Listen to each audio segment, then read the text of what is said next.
I used to think stories like that only happened on social media, women being scammed, seduced, manipulated, until the day I received a transfer receipt in my name, to a bank account I had never seen.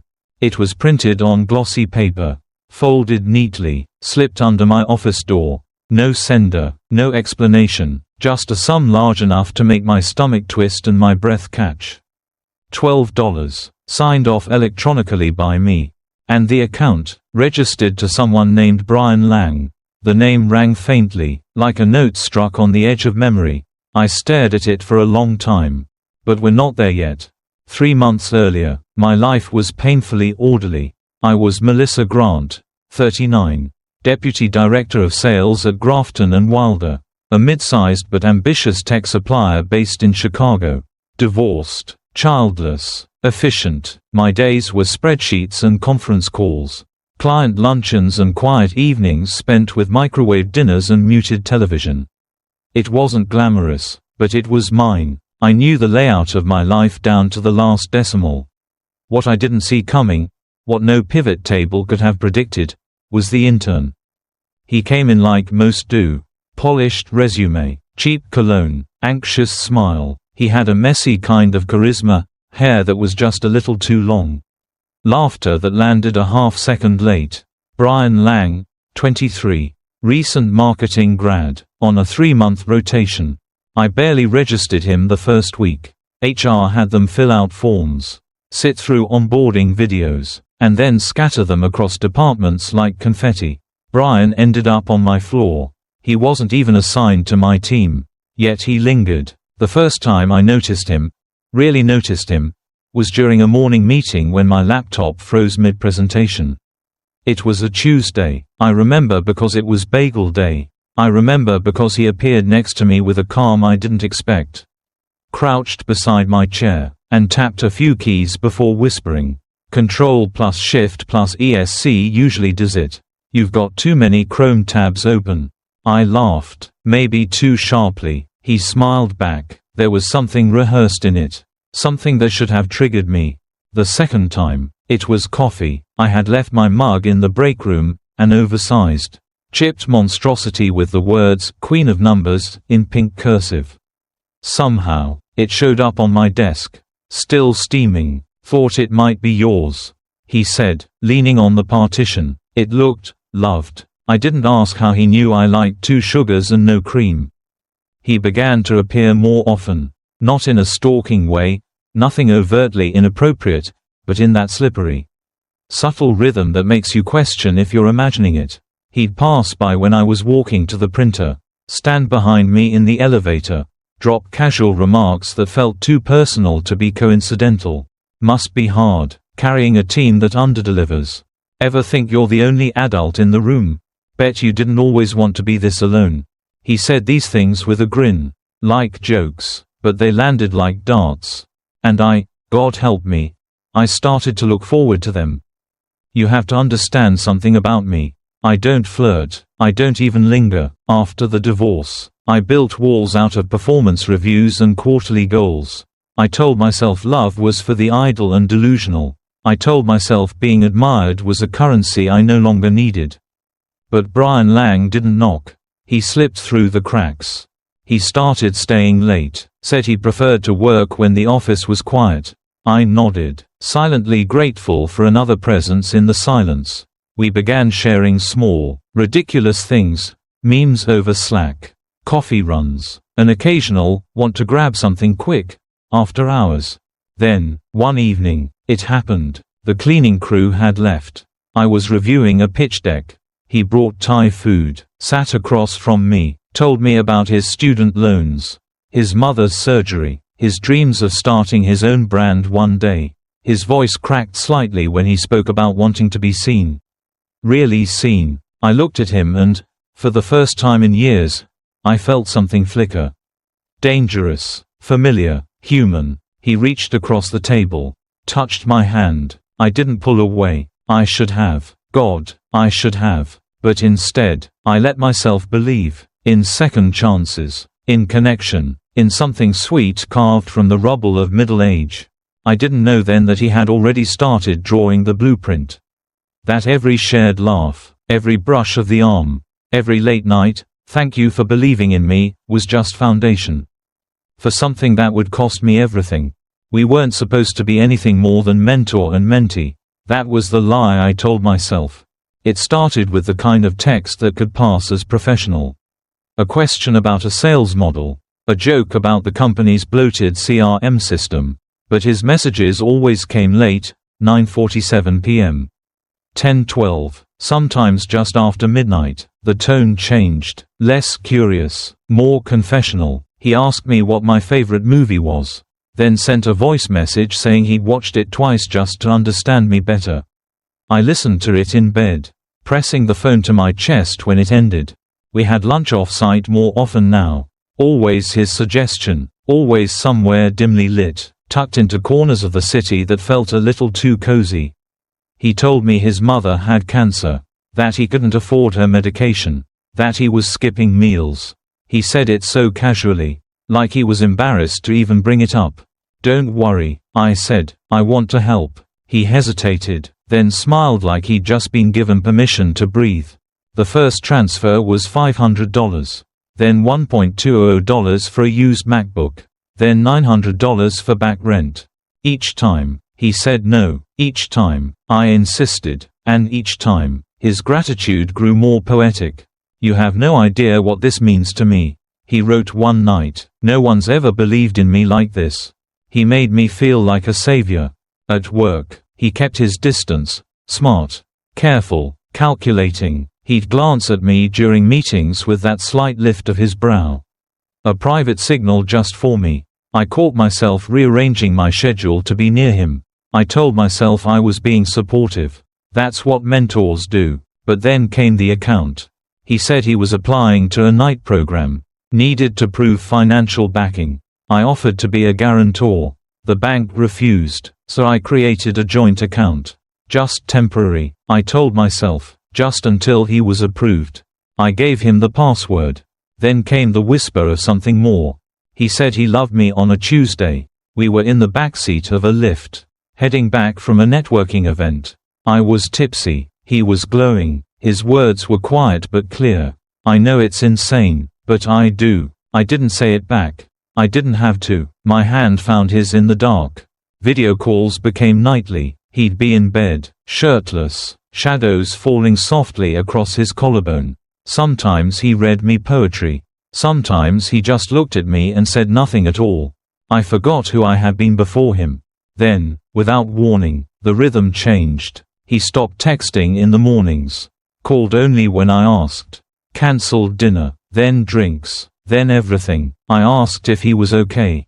Just overwhelmed. He said, "School, mom, life." I offered more money. He didn't say no, until the day I couldn't find him. His number went straight to voicemail. His email bounced back. I messaged him on Instagram, account deleted. Slack showed he was offline. Always offline. I drove to his apartment. The door was ajar. Inside, nothing. No bed, no posters, no dishes in the sink. Just a faint outline where his rug had been. A neighbor popped her head out. "You looking for Brian?" He moved out, left in a hurry. I stood there in the hallway, holding a bottle of wine and a USB drive full of a marketing project he'd asked me to review. My chest felt hollow. Back home, I checked the joint account. Zeroed out. Even the overdraft protection had been triggered. A message from the bank confirmed 3 withdrawals. All from ATMs in different states. I called pretending I needed to verify something. They told me Brian Lang had completed his internship early. Said goodbye. Left a thank you card. There was no card for me. I opened my laptop and searched every database I could find. There was no Brian Lang who graduated from Northwestern in 2022. There was no Brian Lang with that social security number. There was no Brian Lang at all. Just me, and the echo of a voice I once clung to in the dark. Panic is not loud. It's quiet, like a house just before a storm. Everything still. Everything waiting to collapse. I couldn't sleep, not for a minute. My bedroom, once a retreat, felt like a coffin filled with stale air and buzzing dread. I kept the lamp on all night. Checking my phone every 7 minutes. Refreshing messages. Dialing a number I already knew wouldn't answer. Every ring was a cruel metronome marking my descent. By morning, my eyes were bloodshot and my mouth tasted like metal. I skipped coffee, just drove straight to the apartment I'd leased for him. I still had the spare key, though I hadn't admitted that to myself before. The elevator groaned. The hallway hummed with silence. I stood outside his door for nearly 3 minutes before unlocking it. It was empty, completely. No couch, no dishes, no smell, just a silence so thorough it felt premeditated, like he had vacuumed up not just his belongings, but every trace of intention. The space where his books had been left faint shadows. I touched the wall, as if that could explain something. I called the university he said he attended. The voice on the other end sounded bored. Clicking keys. We have no one by that name currently enrolled. Nor in the past 3 years. Are you sure? My voice cracked. Brian Lang. Marketing program. Night classes. Positive. Mom. I hung up. The world tilted. Back at work, I moved like a ghost. My team avoided eye contact. Tasks piled up. I snapped at an analyst during a forecast review, then apologized mid-sentence. My manager pulled me into a glass-walled office and asked if I needed time off. I told her I was fine. She didn't believe me. The whispers started that week. Subtle, but sharp. Pauses when I entered the break room. Slack channels that went quiet. My assistant, Jenna, didn't meet my eyes when I asked about scheduling. Finally, one of the newer hires, Paolo, maybe 24, ambitious and too honest, called me in the hall. "Hey, I just thought you should know," he said. "Some people are saying, Brian, that intern, you weren't the only one." "What?" He was, "seeing someone in HR before you. And a contractor from IT. I mean, I'm not judging, just, people talk." I stared at him like he'd just hit me. Later that night, I emailed my lawyer. We met the next day. I didn't tell her everything. Not yet, but enough. She listened without blinking, then leaned back and asked, "Did you ever give him access to any accounts tied to your name?" "Yes." She nodded. "We need to run a credit check." It came back like a punch to the ribs. 3 credit cards opened in my name. 2 payday loans. A car lease. All in the last 2 months. He'd used my social security number. My work ID. One of the cards had a signature that was nearly identical to mine. The banks didn't question it. Why would they? "I can fight this," the lawyer said, "but it'll take time. And your employer." "I know. Because the money trail wasn't just personal. Some of it was linked to our department's discretionary budget. He had used my computer. My access. At night, I screamed into pillows. I threw up twice without warning. I called his number just to hear the void. I told myself I'd been naive. Desperate. I called myself every name I could think of. But none of them felt as brutal as the look in Jenna's eyes the next day when I caught her whispering to someone in the hall and she turned. Startled, like she'd seen a ghost wearing her boss's skin. I had loved a lie.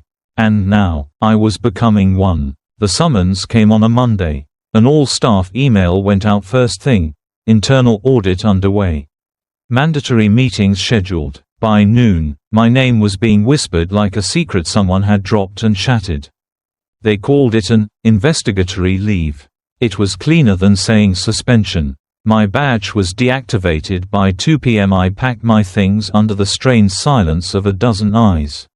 Not one of which met mine.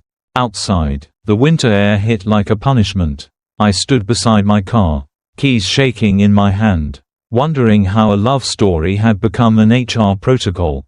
The official reason was financial misconduct, unauthorized budget allocations, irregular reimbursements, but the whispers were crueler. Power imbalance, ethical violations, sleeping with interns, being pathetic. By the end of the week, my lawyer had confirmed the company was opening a formal case. They had found emails, ones I barely remembered writing, where I approved expenses that could be traced back to Brian. There were screenshots too, leaked by someone inside, Slack messages laced with flirtation, timestamps that made everything worse. Then came the images, A photo of Brian and me sitting too close at a networking event. A blurry selfie I had once sent him. Meant to be private, now watermarked and passed like contraband in internal group chats. I didn't leave my apartment for 5 days. Not even to check the mail. On the 6th day, a notice arrived. My mortgage was in arrears. My credit score had dropped over 200 points. Every card maxed out. Collections calls were no longer automated. They came from real people now. Polite, but pointed. I sold my car, then the furniture, then the condo. Every object I gave up felt like peeling away the version of myself I had spent years constructing. Melissa Grant. Professional. Melissa Grant. Composed. Now I was Melissa Grant. Cautionary tale. The lawyer hired a private investigator.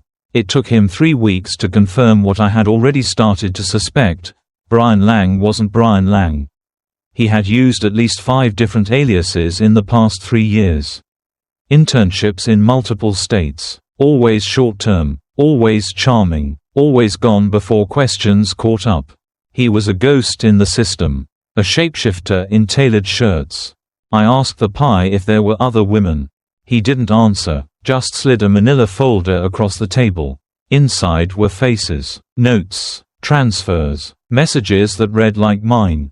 But weren't. I felt sick and stupid. I stopped answering calls, stopped responding to emails. My friends, those who hadn't quietly vanished, sent check-in texts that sat unread. I slept at odd hours, ate cold food, showered less and less. One night, I stood on my balcony and wondered how long it would take to fall. Not just physically, but I didn't jump. Instead, I got in my car and drove. No destination, just distance. I ended up 3 hours outside the city, in a town with more silence than signal. I checked into a motel that smelled like bleach and old wallpaper. In the morning, I walked past a small community center where a sign read, "Volunteers needed. Literacy program, ages 6 to 10. I don't know what made me stop. Maybe it was the quiet. Maybe it was the way the word "needed" sat on the sign. Like it was speaking to more than just children. The first day, they asked me to read a picture book to a group of second graders. My voice cracked. One little girl reached for my hand. She didn't ask why my eyes looked tired. She just smiled. Something softened. In that room, no one knew my name. No one Googled me. No one cared what I had lost. Only that I was there. And for the first time in months, I was. 2 years passed like wind over tall grass, whispering, bending, but never quite breaking. Melissa lived in a small house now, just outside the city limits where the air smelled faintly of pine and burnt wood. The neighborhood was quiet, the kind of place where porch lights flickered on at dusk like old promises. Her life had narrowed into something gentle, predictable, contained. She worked 3 days a week as a guest facilitator at a community learning center. The classes were small, mostly mid-level professionals hoping to improve soft skills. Communication, conflict resolution, workplace empathy. She spoke about boundaries now, about clarity, about not mistaking charisma for character. Her voice was calm, even warm, but her eyes, they never fully softened. Something in him remained watchful, as if she was still scanning for fine print in every compliment. Every handshake. She didn't tell her students about the scandal. She didn't have to. Her name, once Google's favorite headline, had long since faded into search result purgatory. And in this place, no one asked. They just called her Miss Grant and thanked her for making them feel heard. There was peace in anonymity, but not erasure. Memory lingered like a watermark behind every word she spoke. One evening in early autumn, she sat curled on the couch with a mug of chamomile and a book she wasn't really reading. The television murmured in the background, some syndicated crime report show she wasn't paying attention to. Until a name snapped her back to the present. Authorities in Arizona have arrested a man accused of defrauding multiple women across several states. Brian Lang, also known as Carter Holt and Drew Mason, was captured after a 6-month sting operation. She stared at the screen. His face hadn't changed, the same lazy smile, the same disarming eyes. He looked almost bored in the mugshot.